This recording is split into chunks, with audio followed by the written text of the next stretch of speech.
టాటరా classic రెటినాలకు world class treatment ఇప్పుడు మన భీరంగూడలో American laser eye hospitals. Welcome to Suman TV. Yes, అందరూ కూడా యావత్ దేశం అంతా కూడా ముఖ్యంగా చెప్పాలంటే ప్రపంచంలో ఉన్నటువంటి క్రికెట్ క్రీడా అభిమానులందరూ కూడా ఇవాళ జరగబోతున్నటువంటి మ్యాచ్ కోసం ఎదురు చూస్తున్నారు. అయితే ఇవాళ జరగబోయే final match, Asia cup final మ్యాచ్లో ఇండియా పాకిస్తాన్ మధ్య ఎలాంటి రసవత్తరమైనటువంటి ఇన్సిడెంట్స్ జరగబోతున్నాయి.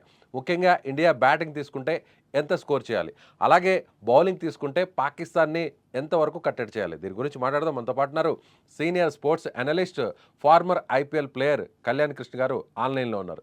కళ్యాణ్ కృష్ణ గారు, ఒకవేళ ఇండియా టాస్ గెలిచి చేజింగ్ తీసుకుంటే పాకిస్తాన్ని ఎన్ని రన్స్ లోపు కట్టడి చేయాలి, లేదంటే ఒకవేళ పాకిస్తాన్ టాస్ గెలిచి చేజింగ్ తీసుకుంటే మనం ఎంత స్కోర్ చేయాల్సినటువంటి అవసరం ఉందంటారు గెలవాలంటే? ముందుగా అందరికీ నమస్కారం అండి. ఇది చాలా one of the best matches గా మారాలని చెప్పి మనం కూడా మనస్ఫూర్తిగా కోరుకుందాం. చాలా మంచి ప్రశ్న అడిగారు విజయ్ గారు. ఇక్కడ మనం రెండు మ్యాచ్లు కనుక చూసినట్టయితే ఫస్ట్ మనం బౌలింగ్ చేసి వాళ్ళని ఒక స్కోర్ కి రిస్ట్రిక్ట్ చేసి తర్వాత మనం ఈజీగా చేజ్ చేసాం జరిగినటువంటి గ్రూప్ స్టేజ్ కానీ సూపర్ 4 కానీ.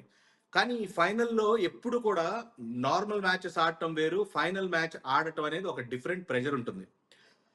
పిచ్ స్వభావం కనుక చూస్తే ఈ దుబాయ్ గ్రౌండ్ లో కాస్త స్లోగా ఉండటం, బ్యాటింగ్ కి అంత అనుకూలంగా లేకపోవటం చూసాం మొదట బ్యాటింగ్ చేస్తున్నప్పుడు. కానీ ఈ మొన్న ఈ మధ్య వకార్ యూనిస్ తన పిచ్ రిపోర్ట్ లో ఏం చెప్పారంటే ఈ పిచ్ పైన కాస్త గ్రాస్ వదిలిపెట్టారని చెప్పారు. ఎందుకంటే చాలా రోజులు అయిపోయింది, ఇదే పిచ్ మీద చాలా మ్యాచెస్ అన్ని కూడా ఆడటం చూసాం. సో ఇన్ని మ్యాచెస్ ఆడినప్పుడు పిచ్ స్వభావం ఏంటంటే పూర్తిగా స్లోగా మారుతుంది. ఆ స్లోగా మారకుండా కాస్త బ్యాటింగ్ కి అనుకూలంగా ఉండాలని చెప్పి అక్కడ ఉన్నటువంటి గ్రౌండ్ స్టాఫ్ ఎవరైతే ఉన్నారో వాళ్ళ ప్రయత్నం వాళ్ళు చాలా గట్టిగా చేశారు. కొంచెం గ్రాస్ వదిలిపెట్టారని చెప్పి వార్తల్లో కూడా విన్నాం. సో ఫస్ట్ బ్యాటింగ్ కనుక ఇండియన్ టీం చేసిందంటే గ్యారంటీగా 170 ప్లస్ 180 అయితే గ్యారంటీ స్కోర్ చేయాలి. ఫస్ట్ బ్యాటింగ్ చేస్తున్నప్పుడు ఎప్పుడు కూడా బౌలర్స్ కి ఒక చిన్న కుషనింగ్ ఇవ్వాలి. కాబట్టి ఇండియన్ టీం 180 ప్లస్ కనుక స్కోర్ చేశారంటే దట్ ఈస్ పార్ స్కోర్.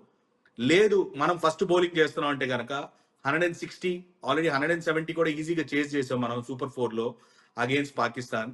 సో కాబట్టి ఎనీథింగ్ అరౌండ్ 160-70కి తక్కువకి రిస్ట్రిక్ట్ చేస్తే తప్పకుండా మనకి అడ్వాంటేజ్ అవుతుంది. బ్యాటింగ్ ఒకవేళ మనకు వస్తే, సో అభిషేక్ శర్మ చాలా కీలకం కాబోతున్నాడు. అదే అభిషేక్ శర్మ అటు షాఫిన్ అఫ్రిది, ఇద్దరి మధ్య కాంటెస్ట్ ఎలా ఉండబోతుంది? షాఫిన్ అఫ్రిది కూడా టచ్లోకి వచ్చారు, కొన్ని వికెట్స్ కూడా లాస్ట్ ప్రీవియస్ మ్యాచ్లో కూడా తీయడం జరిగింది. సో వీళ్ళిద్దరి మధ్య కాంటెస్ట్ ఎలా ఉండబోతుంది? ఎగ్జాక్ట్లీ, మొత్తం ప్రపంచం అంతా ఎదురు చూసేది ఈ కాంటెస్ట్ గురించే. ఎందుకంటే గతంలో మనకు తెలుసు, ఇప్పుడు ఉన్నటువంటి Team India head coach Gautam Gambhir Pakistan అనగానే ఎట్లా బ్యాటింగ్ చేసేవాళ్ళు, ఎలా విజృంభించేవాళ్ళు, సేమ్ అలాంటి స్టైల్లోనే ఇక్కడ అభిషేక్ శర్మ బ్యాటింగ్ చేస్తున్నాడు. షాహిన్ షా అఫ్రిది వేసిన ఫస్ట్ బాల్ కే ఒక ఎక్స్ట్రాడినరీ సిక్సర్ కొట్టి తిరిగి ఆ మాటల యుద్ధం, వర్డ్స్ ఎక్స్చేంజ్ ఎలా కూడా జరిగిందో మనం చూసాం. సో కాబట్టి 100% this is the best contest in this match, అందులో ఏమాత్రం డౌట్ లేదు. మీరు అంటున్నట్టు షాహిన్ షా అఫ్రిది ఈ టోర్నమెంట్ లో ఆల్రెడీ 9 వికెట్స్ తీసుకున్నాడు. ఈజ్ ఇన్ ఫ్యాంటాస్టిక్ రిథమ్, మంచి రిథమిక్ బౌలర్.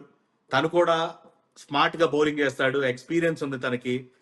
కానీ ఇప్పుడు అంతా కూడా మనం ఇప్పటి వరకు సిరీస్ మొత్తాన్ని అన్ని మ్యాచెస్లో కూడా విక్టరీతో ఫినిష్ చేయడానికి మెయిన్ రీజన్ అభిషేక్ శర్మ.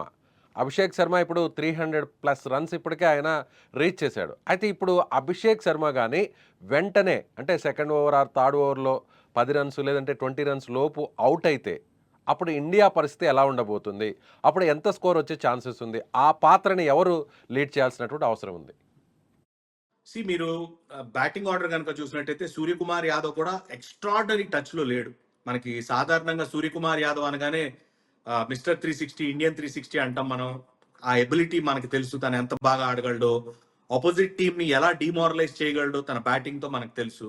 కానీ ఒకే ఒక హాఫ్ సెంచరీ ఉంది ఈ టోర్నమెంట్ లో, అండ్ గ్రూప్ స్టేజెస్ లో కూడా డీసెంట్ నాక్ ఒకటి ఆడటం చూసాం అగేన్స్ట్ పాకిస్తాన్. సో కాబట్టి తన పైన ఎక్కువ బాధ్యత ఉంటుందని నాకైతే అనిపిస్తుందండి. దాని తర్వాత మనకి ఉన్నారు మిగతా ప్లేయర్స్, సంజు శాంసన్ లాంటి ప్లేయర్స్ ఉన్నారు, దాని తర్వాత అక్షర్ పటేల్ ఆల్రౌండర్స్ ఉన్నారు, తిలక్ వర్మ తను కూడా మంచి మళ్ళీ తిరిగి నిక్లోకి రావటం చూసాం. సో ప్లేయర్స్ అయితే ఉన్నారు, మనకి ఎలాంటి ప్రెషర్ అయితే ఉండదు. కానీ ఈ దుబాయ్ పిచ్ లో ఏంటంటే ఎవరైతే బ్యాట్స్మెన్ సెటిల్ అవుతారో వాళ్ళు they need to score big runs.